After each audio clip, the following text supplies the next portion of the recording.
intelligence platform that delivers conversation experiences from chatbots, virtual assistants, into enterprise organisations using AI.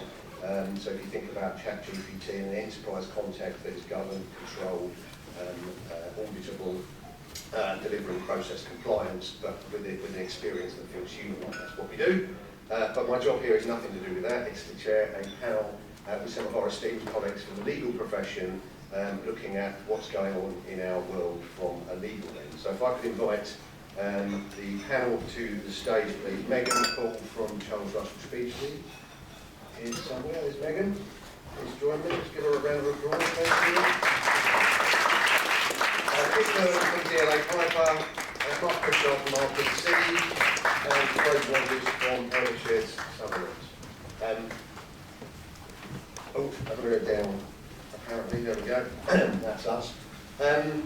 So I'll ask some questions that we've got pre-prepared, but if there is anything, if anybody wants to interrupt the flow and ask a question, make a comment, please do so as we go. And I'll try and remember to track the Slido thing. I don't think I've been very good at doing that, so I'm trying to remember to track the Slido. So if you don't want to put your hand up and ask a question in person, put it in the app and we'll go from there. So firstly, I'd just like to get a level set really, so in terms of what's going on, what's changed. And maybe if we take a 12-month view, you know, in the last year, 2022 to 2023, since we were in Ravens 8 this time last year, what trends are you seeing emerge or disappear actually?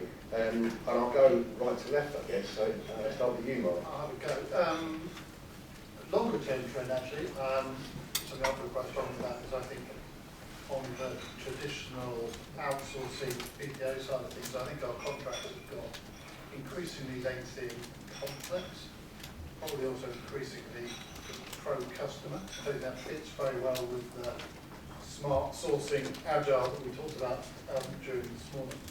On the flip side, we don't see anything involving technologies on-premise, everything's cloud. And that actually is completely the opposite, in the sense that it's not pro-customer, it's actually changing the dynamic and much more supplier-friendly, and probably shorter contracts. The other thing we're seeing, everybody's talking about AI and data usage. That's the big thread. I won't say more about that one. Yeah, well, I agree with Mark that cloud, everything is cloud. I don't think I remember the last time I saw an infrastructure-specific deal. So you've got the growth of the hyperscalers who are now really dominant in the market. And it's not just in terms of them being front line in terms of the prime contractor. If you think of where they are in the supply chain, they're almost always underpinning something that is being delivered, and obviously regulated environments, that's of course a concern. So I do see regulators becoming a lot more active, and there's more of an impact of the regulatory regime upon the terms that we're negotiating. A lot of that again in particular sectors like financial services and life sciences, but I think the same will be true more widely, particularly when the lawmakers finally make up their mind about what they're going to do with AI. Very good, thank you. I'm going to put it slightly differently. So I actually think, I'm not sure it's whether it's a product of my practice changing as my career has changed, or whether it is a trend in the last 12 months and beyond, but there's definitely been a move as far as I can see to a smaller supplier. Still tech-driven, but a smaller supplier as opposed to lots of sort of big suppliers in the market. Customers are becoming more sophisticated, they have been becoming more sophisticated for years in my opinion. And they are now starting to do their own homework, to engage advisors, whether that's legal or other advisory, and start making some smart choices with how they're going to market and the type of tech that they're seeking to engage with, and the suppliers themselves and how they're seeking to engage with them. So, you know, from the big sort of global BPOs and ITOs that I used to do in sort of almost in a previous life now, we're seeing, or I in particular are seeing, a much quicker route to market, smaller supplier base, but a higher number of suppliers with much more sophisticated customers. Good, thank you. I dare say, by the way, great to see everyone. You have a different one. I'm sorry I'm not wearing a Hawaiian shirt, which was part of the idea behind the festival, but I think, to build on what Mark, Kit and Megan have said, I think we've seen certainly an evolution that one, Other area that no one's mentioned so far is cost. So obviously there's been a real focus on cost of delivery, looking at alternative legal models. There's been a previous discussion around automation and AI, and obviously how you can drive cost savings through that. As traditional resource costs are going up, certainly in all markets.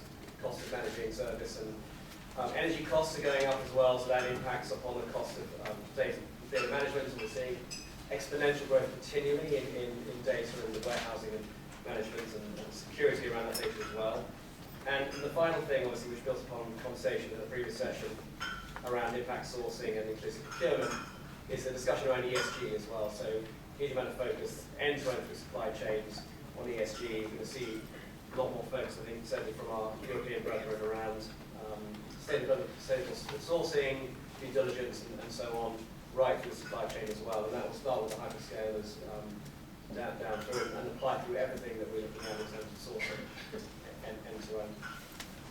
Fantastic, thank you.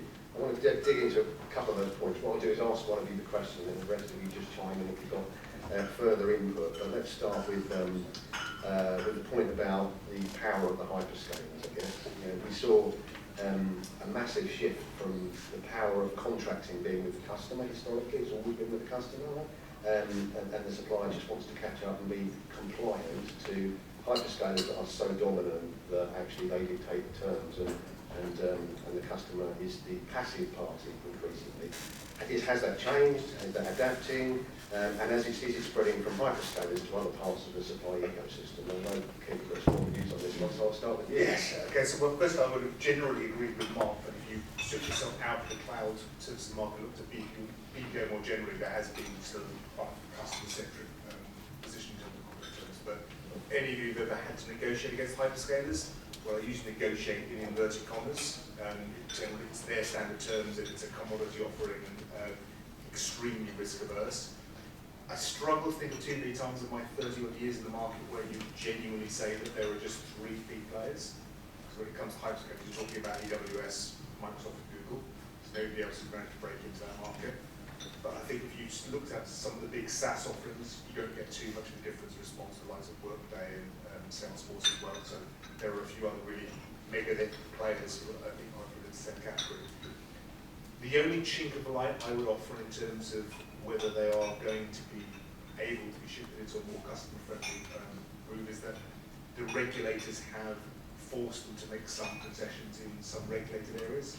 So financial services and the scope of audit rights that they mandated, which previously we were told was just not possible as a matter of solutioning, and then miraculously suddenly becomes possible. And it's a question of whether you work with a regulated entity or not. Every one of those concessions that is made in one instance gets banked by lawyers like us, who are like the elephants that never forget, and then can pay that back in future negotiations. But it's a very, very long road to follow. And if I draw one parallel, it's like, let's go back to the ERP providers, so the Oracle, SAPs, PeopleSoft as well. For those of us who are remember negotiating those types of licensing terms, we didn't get too much leeway on those either. And again, that was because there were only 3 or 4 players, and they were all really, really strong. They all knew what terms they were offering respectively, and therefore they were very happy just to stick to their guns, knowing that the legal terms were not going to be the determinants to whether they won the deal or not. So I don't think we're going to see too much of a shift from the big cloud providers anytime soon. Okay. And I think, Mark, you shared perhaps that you were seeing that emerge with smaller suppliers as well, is that? Yeah, I don't think it's necessarily the same across the piece, but as a general rule, my experience is that other cloud providers have adopted a similar style. I'm sure I can find some exceptions, but on the whole, that's where it's gone. It's quite a big mindset shift we've done a lot of time acting for providers, particularly in the regulated space. Let's take that example, because in their traditional outsourcing world, they have a contract that ticks all the boxes, it's got the audit rights, etc., and then you put them in a cloud environment and it's completely flipped. And that's a really difficult exercise. And Kip saying, in the sense, what we're trying to do is sort of chip away at that, to try and develop ways of approaching things with a different sort of view of the lens, in a sense, is how else can I address audit rights, making sure the service doesn't change adversely, ensuring service continuity with a different approach, and generally chip away at it to try and find alternative ways of approaching it. Very good. Craig, any more thoughts?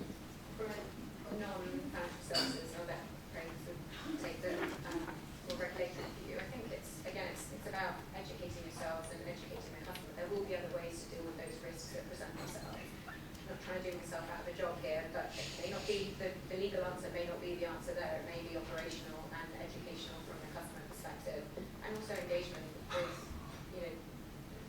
your team, the CTO or the CIO, to make sure that they understand the issues at play and the risks there, and to be able to do something internally to address those. I think if you try and sort of address them, even with a conversation with the hyperscalers, you're probably going to get a who says no, approach. But I think if you sort of take it back internally and see how to address those risks operationally, you might get a better result. Yeah, I think Megan's absolutely right. I think the operational point is right, and the point of leverage is critical. So in all markets, and everyone will know this from a sourcing standpoint, leverage is key, and the size of the deal to an extent, or the referenceability of a project is going to be key in ensuring that suppliers will go the extra mile, agree their concessions, escalate things, because no such thing as no in theory, but it's whether they really have the incentive to escalate it and get those approvals. I had a right smile when Kit mentioned Oracle, because I worked there for a few years. And I used to say that, a bit like the Finns have lots of words for snow, I used to have lots and lots of words for no. But I think it's around how you sort of get around the discussion. And the regulatory piece is absolutely right. I think that with things like DORA, bringing the financial sector suppliers, bringing them into the regulatory perimeter for the first time is a real, probably a seismic shift. Yeah, I think certainly in our market, certainly as long as I've been around. And that's going to be a real changer for them. And I think Kit's absolutely right, and we're seeing that wash through in other markets as well. So that muscle memory, learning from other deals, understanding how you get that leverage, how you look at the operational challenges. And the education piece finally, and I think that Microsoft's quite good at that, so their trust and compliance piece, explaining how they provide the service, why it's different, why it's elastic cloud, the benefits of that, and explaining that. I mean customers now are much more educated than they were 10 years ago. But there's still that piece around how you engage, how you explain the position you take in all these areas. I would say one thing about where I think Nick is absolutely right is there's a change in the role of the lawyer. Because historically, maybe you look to the lawyer and say, well, you're just going to sort out the contract. You're going to manage risk and ensure reward by the contract. But when the contract is not the solution, then the role of the lawyer becomes different. It becomes more, well, can I help you to assess risk and alternative means of addressing it? I think that's a really shows that we're not going to become irrelevant just because we're having to deal with hyperscalers. What exciting. So that's the point we talked about earlier. So I see my role, particularly whether that's engaging with in-house counsel or the business team or even the procurement team directly with the client. I think it's our job to help them do their best thinking. It's not our job to necessarily do the thinking for them. It's our job to ask the right questions. And then that's when Melanie was talking about get the lawyers involved early on, or at least get the legal concepts addressed early on. Because then you can start asking the right questions all the way through. We don't necessarily need to be in the room. We don't necessarily need to be, racking up fees, but just asking the right questions on that sort of, even if it's a 5-minute conversation, at strategic moments within the course of that contract's lifespan or that relationship lifespan, then we're making sure that we are adding value, and whether that's a business value or a legal value, you're helping the team ask the right questions, and then you can address risk in a slightly more holistic way. Understood. Yeah. It's funny, isn't it? I guess it's not dissimilar to the picture of the procurement. Rather than the arms folded, that used to be your legal profession as well. That still is in some cases. But I think this whole kind of movement is towards a much more inclusive process from the start. And actually that's about some of the professionals in the room letting go as well. So fair play. I want to come back to you actually on something you said, Megan, which is about the use of smaller suppliers. And I wonder if that's circumstantial or that's a deliberate over effort towards people having a more diverse supply chain. And if it is, whether it actually is the supply chain or is it just the person you're buying from? Do you care about who the person you're buying from is buying from? Are you seeing any of that evidence? A little bit. So, and again, I think we've heard from various different people so far in the room that there does seem to be a customer-led movement towards supply diversity, sort of an approach in terms of who do we want on our team. And I think that's become even more powerful with progressive CEOs, progressive sort of customers, and the sophistication of those customers are starting to ask those questions. Who's on our team? Who's in our lifeboat? Do we have a good relationship with these individuals, or are we just going to get put back in queue because we're not big enough, because our contract isn't lucrative enough? So I do think there is an addressing from customers certainly on, okay, well, we don't need to be your biggest account, but we don't also want to be your smallest account. We want to be somewhere in the middle, and we want to have that leverage that we talked about before. We want to have that balance. We want to have, Chris, where is he, that mutually beneficial relationship. And I think you only get that if you're spending the time addressing who you have in your life, but you're spending the time addressing supplier selection much more holistically, talking to your people officer, your procurement team, your finance team much more broadly. And also, if you do have a head of responsible business, for example, engaging with them and understanding it from a much more holistic perspective. And I think that's when you get diversity of thought. That's when you get better equity, better diversity generally, and problems are solved in different ways. And rather than it being perceived as your problem or my problem, it's our problem. And you get that camaraderie from smaller suppliers that you may not get in the larger environments. Understood. Craig, from a FS perspective, same, different? I think we see a lot of, certainly in my area, we see a lot of collaborations. So I think there's quite a recognition that you can either build it yourself and grow and develop a customer base organically, or you can team up with someone who's already got that.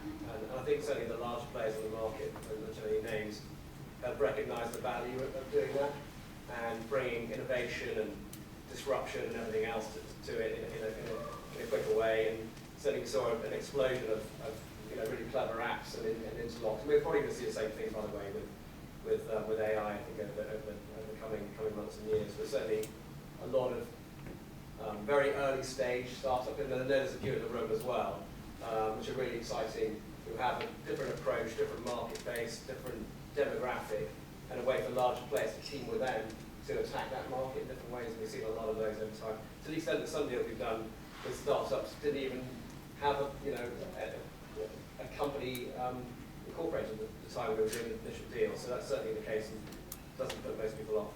And how are people approaching the perceived risk of doing that? You're buying into a 10-person organisation that may struggle financially and disappear for reasons not of their own doing. It again goes back to some of the points we made around underlying infrastructure. So recognise that you can very quickly spin up application infrastructure. You don't have to go out and buy a load of servers, put them on the floor. So you can spin that up. You can rely to the extent, and I know we've been a little bit cynical about the hyperscalers, but they do have BCPs and InfoSec security processes around them, and the certainty of security. You can build and layer applications on top of them, and then very quickly go to market with that. But I think, again, like anything, it's risk appetite, it's the buy-in, it's going through that process and saying, well, to what extent can we use this to bridge or fill a gap in our own offering? And again, it very much comes down to the appetite. You mentioned progressive CEOs, the appetite of progressive COOs, CPOs, CIOs to recognise the ability for these smaller entities to enable them to meet their broader objectives. And I guess to some degree, the very fact that you become a customer underpins the longevity of that business, I think, is the point which you made there earlier. Mark, you mentioned AI and data and your increasing importance things, so maybe we could just double click on that a little bit and just think a bit more about how that's manifesting itself. Are you being required as legal professionals to write more clauses about the protection of data or about the use of AI or the transparency of what's being done with AI? How is that manifesting that kind of extra focus on AI? Good question. Yes, in the sense that is creeping into most of the deals we're looking at, whether that is some more traditional automation RPA or looking at more serious AI, trying to work out obvious things like how do you describe what it does, what happens if it goes wrong, trying to describe who's going to take responsibility, and if it's proper AI, you've got that extra challenge of, actually, as it learns and develops itself, who's at fault if it develops bias or delivers the wrong result? Was it the original developer of that AI, or is it the AI itself? And where should that market sit?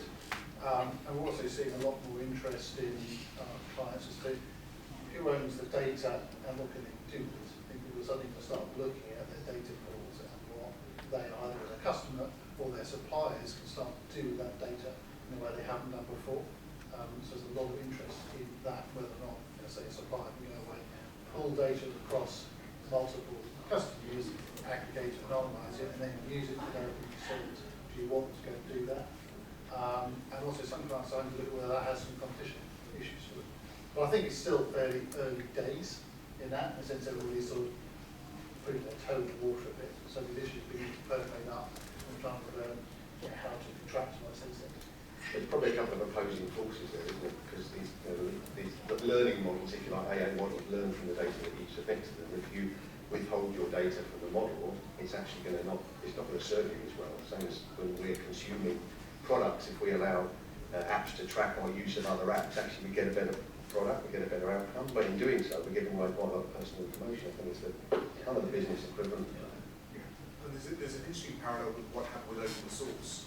Because if you remember when open source was seen as being this really worrying thing because everything was going to be insecure and weren't worried about the viral effect about IP ownership, and therefore a lot of clients would have drafted their contracts which say you can't use open source in any deliverable so you can't use it in your delivery services once.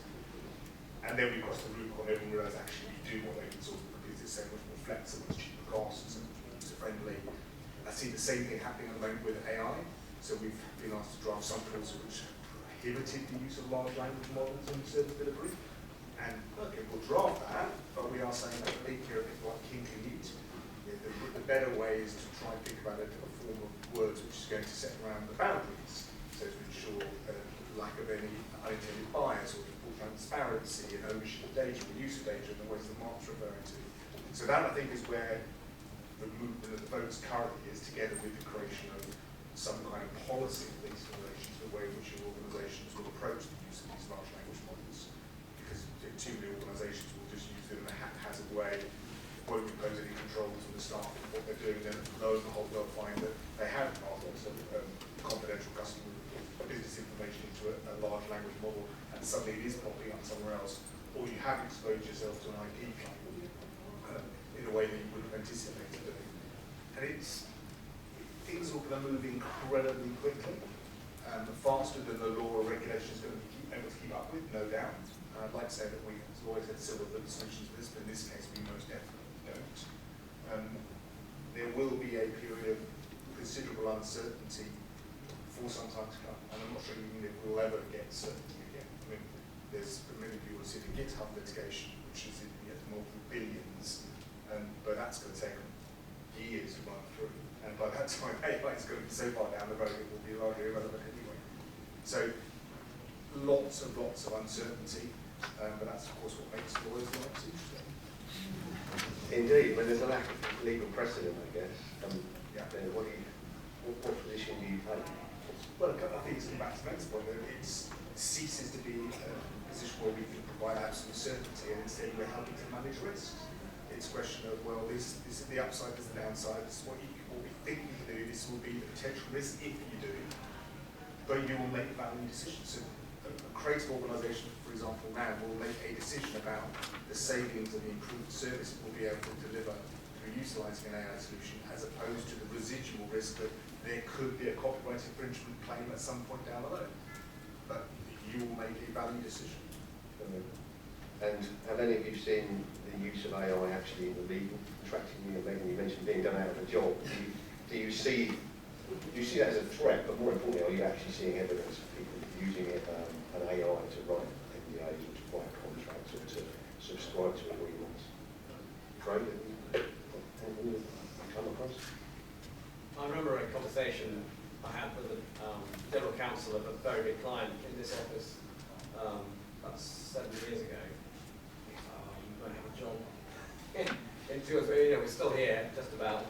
I think there's been a real shift and a real acceleration. I think in the tools and the power of computing power that's led to this, and I was talking to Simon L over there this morning about it. You know, the kind of the changing computing power and ability, and frankly the investment that's led to where we are now. But again, there's been a lot of focus on it over the last few months, particularly around ChatGPT.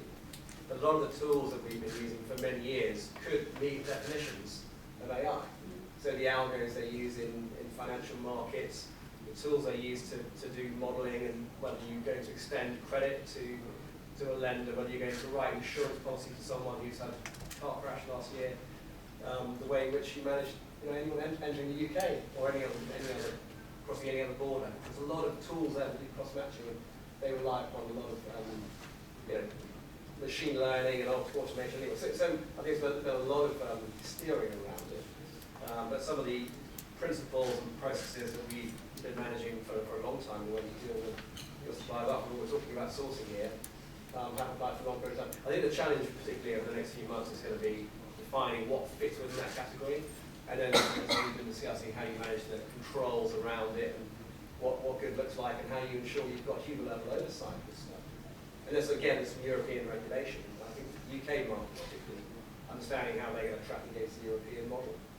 As we've seen with DORA and RICO and AI Act and everything else. And I think the US as well, and we're seeing that's a challenge for global organisations, is how you map this constant challenge of this patchwork of regulation. And it applies as well in lots of other areas too. No, I'll stop there because I'm sure Megan's got something else. No, it was anecdotal. Don't hold it against me. My partner works at Google, and sitting here happily slagging them off. But I think it was the chief business officer or the ex-chief business officer that said, AI won't replace you, but someone who knows how to use AI will replace you. And I think that's the trick for lawyers. It's let's skill up, and for customers as well, sort of understanding how to harness this enormous opportunity for good, for change, for cost effectiveness, for efficiencies, etc. Rather than looking at it as something scary, it's just the next development. And like I said, that development is going to happen really fast, and unless you're on the wave, you're behind the wave. So we do need, as an industry, to support each other in embracing those opportunities. Yeah, I guess to agree, it's no different for the legal profession than it is for the impact workers in Sri Lanka. If you can utilise it to make it more efficient, you'll be more efficient, not less. I think the legal profession has been relatively insulated from construction for a long time. We're very, as a profession, we're conservative with a small c, and we've also been insulated, if we're honest, because general counsel, heads of law firms have almost had a incentive to keep the status quo quite like it is. So as a profession, we've been slow to move. Now, I would say the biggest challenge for lawyers, whether they're in-house or in private practice, is not other lawyers, is tech companies, because they are not constrained by the interests that we have. And I was chatting a few years back with David Levine, this guy Form Ways, and the question we asked him this round table was, what motivates you with your startups? What gives you the idea of doing what you do? He said, well, first it's going to be something that really excites me or really pisses me off. So that's the first thing that gives me up. And then the second thing is, once I've found it, I've got to think, is somebody going to be really losing out financially if I can ace this?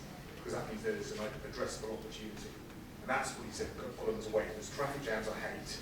There's lots of companies like TomTom at the time who make a lot of money from selling as people who construct it. His next initiative are ways in financial services, financial advice, he thinks has too much of a commission. But you can see how we do that with lawyers. Lawyers, we do a lot which is commoditizable and could be replaced by tech. And I do think our industry is going to be fundamentally disrupted. And to go on to your original question, we, DLA now in the US, are using a product called Code Counsel, which marries up 3 different language models to try to self-correct, avoid something that's called hallucinogenic effects. They did a test, they dumped a whole lot of unstructured data about a real-life case into the tool, at the same time that they were doing more traditional analysis with a whole lot of junior lawyers. And they said to the tool, producers, for this individual witness, deposition questions. So deposition like giving evidence. The tool, in 20 minutes, came up with 140 questions. 2 lawyers worked for 2 days straight to come up with their own list. My US colleagues looked at it, sets questions in, yeah, AI's one's better. take what you get. We're all going to be disrupted. Right, I'm conscious of time. I've got one final closing question. Well, it's a bit of a segue from what you just said there, Kit. It's about the conservatism of lawyers. Kerry mentioned earlier that the GSA has launched the standard terms for contracting for professional IT services, which is a fantastic indictment, I guess, of endorsement, sorry, of the work of this community in coming together to say, actually, we're going to take some of our work and we're going to remove it by standardising a contract that means people don't have to negotiate, which is just such common sense. It's fantastic. I think Sepp at the back mentioned that it's in existence in the construction profession for years and years, and some other professions as well, just a set of terms that everyone uses, no negotiation, job done. So my question for each of you in turn, as in closing, is what is it that is going to drive people to adopt those standard terms? Especially I was involved in writing it, so I'm slightly biased in that respect. And it's quite tricky in a sense, because when we were writing it, again, there's a mindset shift in the sense we're trying to find a midpoint on a lot of these issues. Except that there are some things you want to negotiate, and we spoke on the whole, you want to try and get to a fair midpoint. That's quite tricky for us, because we usually spend our time either the customer side or our seller side, and that you tend to sort of drag yourself to more extremes, certainly from a starting point for your contract. You generally draft either pro-customer or pro-supplier. So that's quite a tricky piece. But people will start just trying to use it and adopt it. You don't have to follow literally every line in it, but there is definitely a market, it seems to me, where you can deploy that for reasonable type services and build some momentum behind it, because essentially it's getting some momentum behind it, that people can take away the noise, but the boring version of AI in a sense, isn't it? You just take away the noise of the stuff you don't need to think about, so you have time to focus on the stuff you do. Very good. Yeah. I think it will be turbocharged by AI. I think what will happen is, if you think about one of the nervousness at the moment about anybody adopting standard terms is it really market? Is this a fair reflection of what market is? Not, and at the moment, all of us as lawyers, we are hidebound by our own experience. So it's only how many contracts have we read or we heard about, that's the boundaries of our experience. But if you can create that AI tool, and they exist already, which can literally, within seconds, assess thousands, even tens of thousands of relevant contracts, and tell you, actually, I've looked at all this, and this is market. People engage lawyers at the moment because they trust lawyers, they trust their training, they trust their experience. But most businesses trust data. And once you have a standard contract which is data-driven, then I think you'll see a change. Very good. See people taking it up, see your suppliers Yeah, I think adopting standard terms. Our job is ultimately to balance risk, right? And if we can't eradicate it, then we seek to balance it. And we do come back to sometimes thinking about what is fair, what is reasonable, mutually beneficial relationship, etc. But a lot of the time, if to sort of take us back a few years, then it might be that the supplier or the customer, depending on who you're acting for, is just hell-driven on having their way. I've been in rooms where people have been shouting at each other. I had to stand up at the front and clap my hands to hush them down. It's like, how did you get so wound up? It's because they were so entrenched in their positions that they couldn't move. And I think if we do have something that can sort of come back down to earth, this is the level playing field, this is what fair might look like in a variety of situations, then at least it gives you some parameters and it helps understand where then you really know you're going off on track. And it just brings people back to as long as you've got the right education. This is what fair looks like. Do you want a fair balanced relationship going forward that's going to last and be mutually beneficial to both parties? Yes, use this. I'd agree. I think for the most part, I think that when you get parties into a room to negotiate, they want to do a deal, right? And hopefully it's going to be mutually beneficial. And I'm sure you've got sessions, Kerry, coming up around, incentivize suppliers. And the last thing you want is a contract where the supplier is going to be losing out from day one, because that's just disastrous for everyone. So I do think when you look at the kind of the scale of reasonableness, starting here and the supply starting there and trying to end up in the middle, just costs time and money and ends up with the wrong sort of partnering model.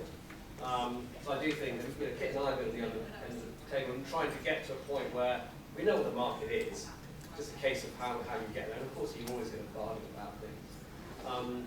What I don't quite agree with is the AI point, because the challenge is, the same with benchmarking, is to do a proper benchmark or assessment of contracts. You need to have them provided to you to run the AI on those tools. Of course, they're all confidential.